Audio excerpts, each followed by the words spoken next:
Pastor Bajinder जो इस समय जेल में हैं, उनके साथ जो कुछ भी हुआ वो जज जानते हैं, हमारा माननीय कोर्ट जानता है या परमेश्वर जानता है।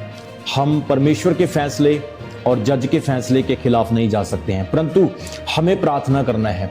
प्रार्थना सब कुछ कर सकती है। प्रार्थना जेल के दरवाजों को भी खोल देती है। प्रार्थना निर्दोष लोगों के हक में और पक्ष में बड़ा काम करती है। इसलिए आपने प्रेयर करते रहना है। जो लोग आपको डिस्करेज करने की कोशिश करते हैं, आपको नीचा दिखाने की कोशिश करते हैं, और जो लोग मसीहत पर दोष लगाने की कोशिश करते हैं, परमेश्वर के आत्मा ने प्रार्थना में कहा है वो कभी सफल नहीं होंगे। हमें उनके लिए भी प्रार्थना करना है जो विरोध कर रहे हैं, कि परमेश्वर उनको बुद्धि दे, समझ दे, परमेश्वर उनकी आत्मिक आंखों को खोले ताकि वो प्रभु के प्रेम को, परमेश्वर के लोगों को समझ सके, परमेश्वर की सुपर नेचुरल पावर और परमेश्वर के वायदों को, प्रॉमिसेस को जान सके। सो मेरे प्रियो, उस प्रभु के दास के साथ जो कुछ भी हुआ उसका मुझे बहुत दुख है, और भी बहुत सारे लोगों को दुख है, लेकिन मैं आपको बताना चाहता हूं, हम प्रार्थना कर सकते हैं और प्रार्थना से बहुत कुछ होता है। परमेश्वर आपकी प्रार्थना के द्वारा, हमारी प्रार्थना के द्वारा अद्भुत काम करेगा। हमें किसी से लड़ना नहीं है, किसी से झगड़ना नहीं है, परंतु हमें सिर्फ प्रार्थना करना है, प्रेयर करना है। अभी हम फास्टिंग कर रहे हैं, प्रार्थना कर रहे हैं, और परमेश्वर इन प्रेयर और फास्टिंग के द्वारा बड़े काम करेगा। आप देखना, परमेश्वर की महिमा प्रकट होगी। पवित्र बाइबल में प्रेरित पौलुस कहता है कि जब कभी सताव, दुख, कष्ट, संकट आता है तो उसके बीच में परमेश्वर की महिमा भी प्रकट होती है। वो कहता है इन दुखों के बाद जो हमारे लिए महिमा प्रकट होने वाली है, इन दुखों के मुकाबले में वो महिमा बहुत ही बड़ी होगी। और मैं आपको बता रहा हूं, आपके लिए परमेश्वर बड़ी महिमा को प्रकट करने वाला है। मेरी लगातार प्रार्थनाएं पास्टर बजिंदर और उनके परिवार के साथ है, और मैं विश्वास करता हूं इन प्रार्थनाओं का रिजल्ट आपको 100% मिलेगा। परमेश्वर अपने कामों को दिखाएगा, परमेश्वर भलाइयां प्रकट करेगा, क्योंकि भजन संहिता 34:19 में लिखा है, धर्मी पर बहुत सी विपत्तियां आती है, परंतु यहोवा उन्हें उन सब विपत्तियों से छुड़ा लेता है। धर्मी पर बहुत सी विपत्तियां आती है। दाऊद के ऊपर आई, एलिया के ऊपर आई, मूसा के ऊपर बहुत सारी विपत्तियां आई। हम पवित्र बाइबल में देखते हैं पौलुस के ऊपर, पतरस के ऊपर, यहाँ तक कि हमारे प्रभु यीशु मसीह को भी बहुत सारी परेशानियों और विपत्तियों से निकलना पड़ा। लेकिन उन विपत्तियों, उन परेशानियों के बाद एक बहुत बड़ी महिमा आई, एक बहुत बड़ी ग्लोरी आई, और आज उस ग्लोरी को हम देख रहे हैं। आज जो लोग आपको डिस्करेज करते हैं, और जो लोग हालेलुया शब्द को, पवित्र बाइबल को, परमेश्वर के दास लोगों को और मसीहत को बुरा ठहराने की कोशिश कर रहे हैं और मजाक उड़ाते हैं, मैं आप सब लोगों को संदेश देना चाहता हूं, कोई भी परमेश्वर के साथ युद्ध नहीं कर सकता है। पवित्र वचन ये कहता है कि परमेश्वर आपसे भी उतना ही प्यार करता है। अगर आप परमेश्वर को जानते नहीं, परमेश्वर के वचन को नहीं जानते हैं, तो आप लोग परमेश्वर को कैसे जान सकते हैं? क्योंकि प्रभु अपने वचन में रहता है। कोई व्यक्ति पवित्र बाइबल को नहीं जानता है, वचन की नॉलेज नहीं रखता है, तो वो पवित्र बाइबल के बारे में किस प्रकार से समझ पाएगा? किस प्रकार से आप सुपरनैचुरल चीजों को अंडरस्टैंड कर पाएंगे? मिरेकल्स होते हैं, चमत्कार होते हैं, आज से नहीं हजारों सालों से होते आए हैं।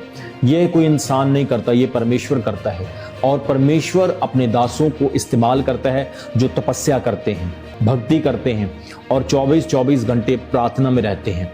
अभी भी हमारा पूरा चर्च प्रार्थना में बैठा है, फास्टिंग कर रहा है। सो तपस्या से, हार्ड वर्क से, परिश्रम करने से हम अपने शरीर को मारते हैं और आत्मा में मजबूत होते हैं। तो आज कई लोग सोचते चमत्कार कैसे हो सकते हैं? मेरे प्रियो, परमेश्वर अद्भुत काम करता है और चमत्कार परमेश्वर ही कर सकता है। इंसान सिर्फ प्रार्थना कर सकता है, वो परमेश्वर से विनती कर सकता है। चमत्कार करना प्रभु का काम है, परमेश्वर का काम है। अगर आप गूगल के ऊपर मिरेकल की डेफिनेशन लिखोगे तो वो आपको बताएगा कि मिरेकल की डेफिनेशन होती है जो काम इंसान नहीं कर सकता है, जो इम्पॉसिबल है इंसान के लिए, मनुष्य के लिए, वो काम परमेश्वर कर सकता है। जिसे अविश्वास करना है वो अविश्वास करे, परंतु इससे आपको लाभ नहीं होगा, लेकिन विश्वास करने से ही लाभ होगा।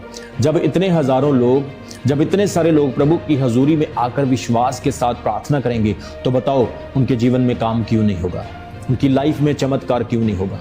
सो पवित्र बाइबल के ऊपर सवाल खड़े करना सही नहीं, उसको पढ़ना जरूरी है, उसकी नॉलेज को लेना जरूरी है। और वचन में लिखा है, यीशु मसीह ने कहा, जो कोई मुझ पर विश्वास करता है वो कभी अंधेरे में नहीं चलेगा, वो रोशनी में चलेगा।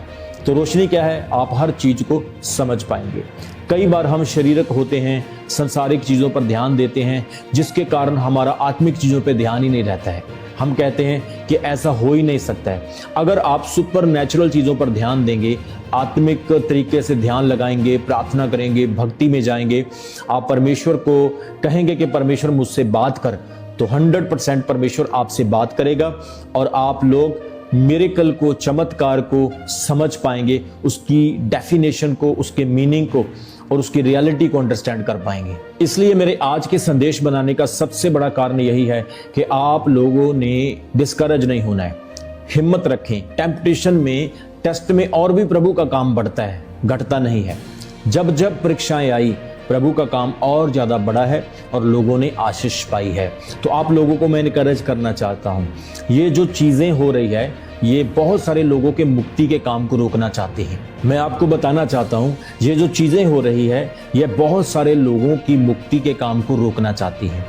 मतलब कि लोग प्रभु के पास ना आए और वो परमेश्वर के मार्ग को ना जान सकें, उनकी मुक्ति ना हो, उनका छुटकारा ना हो। सबसे बड़ी चीज कि उनके प्राण, उनकी आत्माएं जो है वो नाश हो जाए। परंतु ऐसी चीजें जब होती है तो आपको और ज्यादा इनर डीपली प्रभु में बढ़ना है और प्रभु में बढ़ते बढ़ते आगे जाना है। जो आपके लिए आशीषें परमेश्वर ने रखी है, उन आशीषों को आपने रिसीव करना है। हम पवित्र बाइबल में देखते हैं कि पहले भी प्रभु के बहुत सारे लोगों को जेल में डाला गया। जो निर्दोष लोग थे उन्हें परमेश्वर ने छुड़ाया। हम देखते हैं यूसुफ को जेल में डाला गया, परमेश्वर ने उसको छुड़ाया। पतरस को जेल में डाला गया। हम देखते हैं बहुत सारे परमेश्वर के प्रॉफिट्स, अपोस्टल्स, प्रेरित लोग, पास्टर्स लोग, जिन्हें जेल में डाला गया, लेकिन परमेश्वर ने उनको छुड़ाया क्योंकि वह निर्दोष थे। इसी प्रकार से आपको प्रार्थना करते रहना है। मैं आपको बता रहा हूं, प्रार्थना ऐसी सामर्थ है जो बड़े बड़े बंधनों को तोड़ देती है। इसलिए आपने प्रेयर करना है। दुनिया की आवाजें, बातें, सोशल मीडिया के ऊपर जो चीजें हो रही है, इनको देख करके, सुन करके आपने विश्वास में कम नहीं होना है। मैं आपको फिर बताने वाला हूं, आपने डिस्करेज नहीं होना, प्रार्थना करते रहना है। परमेश्वर की महिमा जल्दी ही प्रकट होने वाली है। चमत्कार होने बंद नहीं होंगे। जो विश्वास से आएगा उसके जीवन में चमत्कार होंगे। जो प्रभु के पास आएगा विश्वास के साथ, दूर से, करीब से, कहीं से भी, उसकी लाइफ में परमेश्वर चमत्कार करेगा। इसलिए परमेश्वर का आत्मा कह रहा है, प्रभु की महिमा प्रकट होगी। आप प्रार्थना करते रहे। किसी से लड़ने की जरूरत नहीं, झगड़ा करने की जरूरत नहीं, किसी के साथ वाद विवाद करने की जरूरत नहीं, किसी के साथ डिबेट करने की जरूरत नहीं। प्रार्थना करें, आप अपना काम करें, परमेश्वर अपना काम करेगा। मेरे प्रियो, मेरी प्रार्थनाएं सभी मसीही लोगों के साथ है, विश्वासियों के साथ है। अपने उद्धार के काम को रुकने नहीं देना है। शैतान नहीं चाहता है कि आपकी मुक्ति हो, आप परमेश्वर के सच्चे वचन को जान सकें। वो आपके अंदर शक लेकर आएगा, डाउट लेकर आएगा, इसने गलत किया, उसने गलत किया। मसीही लोगों को ऐसा नहीं होना चाहिए। ऐसी बातें करके वो आपको विश्वास से गिराने की कोशिश करेगा, परंतु आपने विश्वास में खड़े रहना है। परमेश्वर महिमा को प्रकट करेगा। प्रभु के बड़े और अद्भुत काम होंगे, चमत्कार होंगे, आपको बरकतें मिलेगी, आशीषें मिलेगी, क्योंकि इंसान को परमेश्वर की जरूरत है और परमेश्वर को इंसान की, ताकि इंसान परमेश्वर की बंदगी करे और परमेश्वर इंसान को आशीष दे। तो इस काम को कोई नहीं रोक सकता है। ये एक आत्मिक संबंध है। सो प्रभु में बढ़ते जाएं, परमेश्वर आपके साथ हो। पास्टर बजिंदर के लिए, उनके परिवार के लिए मैं प्रार्थना कर रहा हूं, हमारा पूरा चर्च प्रार्थना कर रहा है। बस आपको यही कहना चाहता हूं, लोगों की बातों को सुन करके आपने विश्वास में नहीं गिरना है। प्रभु की हजूरी में बने रहें, परमेश्वर के पास आते रहें, परमेश्वर आपको ब्लेस करेगा। आने वाले समय में आप देखेंगे प्रभु बड़े काम करेगा। मैंने आत्मा में देखा है, इन फास्टिंग और प्रेयर के दिनों में परमेश्वर की आत्मा ने कहा है, आप कभी भी निराश नहीं होंगे, शर्मिंदे नहीं होंगे। प्रभु आपको जीत देगा, फल देगा और बड़े काम होंगे यीशु मसीह के नाम में। हमारा विरोध किसी भी पास्टर के साथ नहीं है, किसी भी सेवक के साथ, किसी भी कलीसिया के साथ नहीं है। हमें एक दूसरे के लिए हमेशा प्रार्थना करते रहना चाहिए और मैं विश्वास करता हूं परमेश्वर आने वाले दिनों में अपनी महिमा को दिखाएगा और जो भी आपने खोया है आप उसे दोबारा फिर से वापस पाएंगे यीशु मसीह के नाम में। जो लोग प्रभु को नहीं जानते हैं, हमें उन्हें भी प्रेम करना है किसी से झगड़ा नहीं करना है, किसी के साथ भी प्रॉब्लम या कोई ऊंच नीच या किसी प्रकार का वाद विवाद नहीं करना है।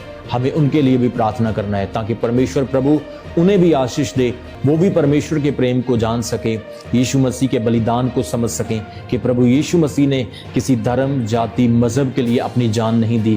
प्रभु यीशु मसीह सारी मनुष्य जाति के पापों के लिए कुर्बान हुए हैं, उन्होंने अपनी जान दी है, इसलिए हर कोई जो उस पर विश्वास करे वह बचाया जाए और नाश ना हो। मेरा विश्वास है इस संदेश के द्वारा आपने हौसला पाया है, आप तकड़े होंगे, मजबूत होंगे और प्रभु का काम करते रहेंगे। अपने उद्धार को नहीं रुकने देंगे, अपनी आत्माओं को नष्ट नहीं होने देंगे, बल्कि आपके उद्धार का काम हो। जो लोग नए नए प्रभु में आना चाहते हैं, जो लोग परमेश्वर के वचन को पढ़ना और जानना चाहते हैं, चर्च आना चाहते हैं, ये सारी बातें उन्हें चर्च आने से रोकती है, उन्हें विश्वास करने से रोकती है, परंतु जिसे परमेश्वर ने चुना है उसे कोई भी रिजेक्ट नहीं कर सकता है। प्रभु के वचन में लिखा है, तुमने मुझे नहीं चुना, मैंने तुम्हें चुना है। जो प्रभु के हैं, जिन्हें प्रभु ने चुन लिया है, जिन्हें प्रभु चाहता है बचाना, वो 100% आएंगे। और मैं विश्वास करता हूं जितने भी लोग मेरी आवाज को सुन रहे हैं, परमेश्वर आपको बचाना चाहता है। आपकी रूहें, आपकी आत्माएं नष्ट ना हो, परंतु आप उद्धार पाएं, परमेश्वर के राज्य में बढ़ते जाएं। यीशु मसीह द्वारा फिर से आने वाले हैं, ये अंत के दिन चल रहे हैं। बाइबल की बहुत सारी भविष्यवाणियां पूरी हो चुकी है और थोड़ी सी है वो भी होने वाली है, और यीशु मसीह फिर से आएंगे, उनका आगमन होगा। परंतु शैतान नहीं चाहता कि आप लोग परमेश्वर के पास आएं, वो आपको रोकने की कोशिश करता है, वो आपके इर्द गिर्द ऐसा माहौल क्रिएट करता है कि आप लोग विश्वास से टूट जाएं। परंतु आपने इनकरेज होना है, तकड़े होना है, आने वाला टाइम आपका है, परमेश्वर आपको उठाने जा रहा है। आप आज कमज़ोर हो सकते हैं, दुखी और बीमार हो सकते हैं, आज आप सताए हुए हो सकते हैं, लेकिन आने वाला टाइम आपका है यीशु मसीह के सामर्थी नाम में। परमेश्वर आपको ब्लेस करे। God bless.